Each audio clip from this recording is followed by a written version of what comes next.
Como muitos de vocês conhecem e sabem, os indicadores ETO são uma ferramenta de aprendizado e autoavaliação da gestão da empresa no que se refere à incorporação de práticas de responsabilidade social empresarial.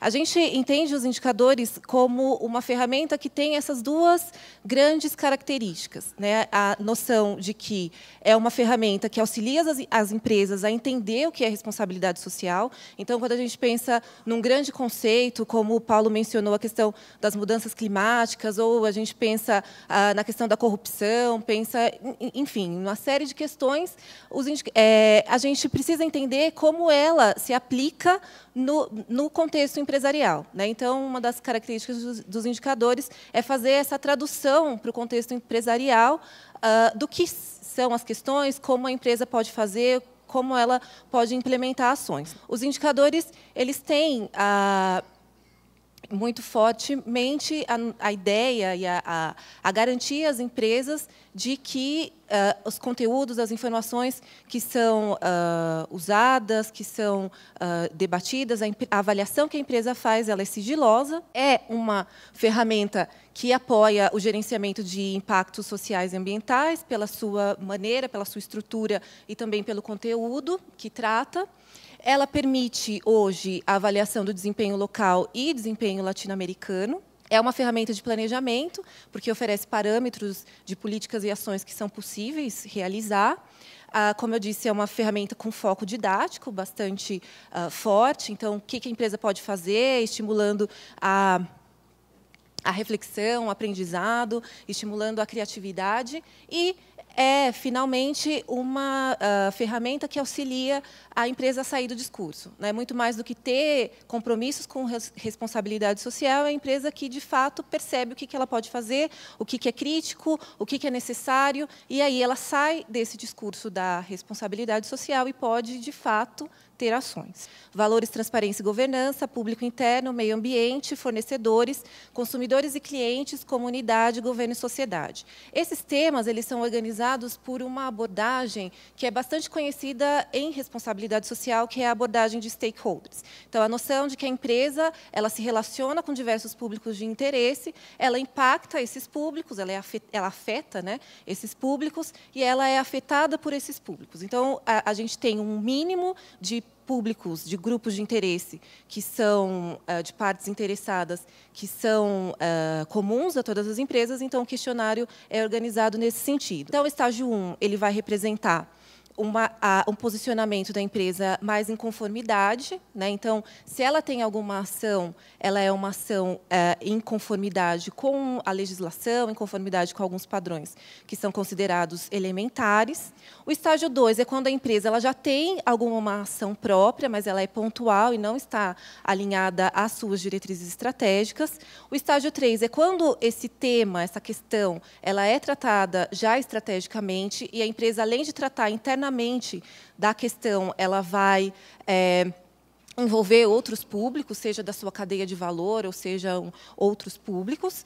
E, no quarto estágio, é quando ela já tem uma consistência, né, naquela prática, ela já tem um know-how consolidado, e aí ela pode ser alguém que vai liderar esse assunto, vai liderar esse tema perante a sociedade, né? Então, essa marca, né, essa evolução dos estágios, está presente nos 40 indicadores em todos os temas, né? A mesma lógica que a gente tem na evolução de uma prática. Além dos indicadores de profundidade, né, tem os indicadores binários, que são perguntas sim ou não, nas quais aparecem, né, questões de políticas, de mecanismos formais, o que a empresa tem de fato, né, que garante que aquela prática seja estabelecida e ela seja continuada na empresa, e os indicadores quantitativos, que eles vão marcar a evolução objetivamente daquela prática, né? Então, o que a empresa tem em termos,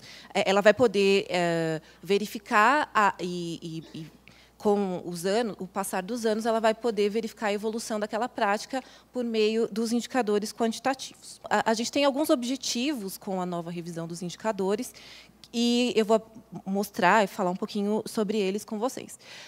No primeiro momento, permitir uma maior integração e esclarecimento conceitual entre responsabilidade social e sustentabilidade. A gente percebe que existe uma série de discussões, e aí o que é responsabilidade social, o que é sustentabilidade, enfim, a gente gostaria de discutir isso com as empresas, discutir isso com vários públicos, né, e ter, porque sempre, né, desde sempre, o ethos entende que a responsabilidade social é um caminho para a sustentabilidade.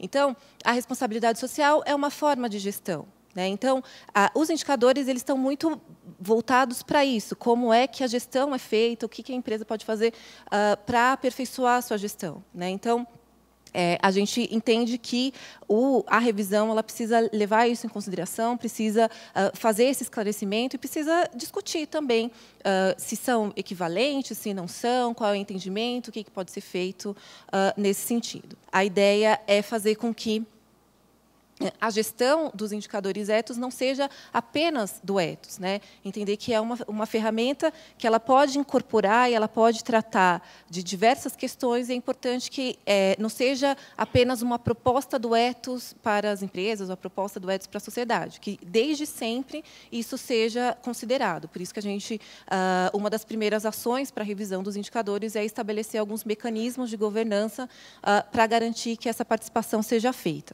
Os indicadores comuns a todos os países são os indicadores de profundidade, os indicadores binários, eles são locais, né? Então, a ideia é fazer com que essa construção dos indicadores ela possa permitir que todo o aprendizado que a gente vem tendo no programa latino-americano seja incorporado. Preparar para a implementação da norma de responsabilidade social ISO 26000, né? Hoje a gente está fazendo esse exercício para já começar a pensar de que maneira isso pode ser feito, entendendo que como a ISO 26000 não é uma norma certificável, a gente pode tentar, né, e é um esforço que a gente vai fazer, de incorporar o que vem na norma, nos indicadores, para apoiar essa implementação, para apoiar essa gestão das questões que são tratadas na norma ISO 26000, consolidar o uso dos indicadores na cadeia de valor. A gente vai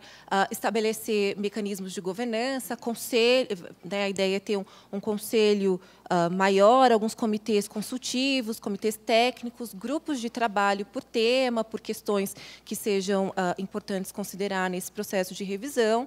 A gente planeja algumas reuniões do grupo de trabalho, eventos regionais abertos, então, fazer com que não só as pessoas que participam do grupo de trabalho possam contribuir, mas ter algumas sessões, alguns eventos regionais para que tenha uma maior participação e não fique centralizada, né, no Sudeste.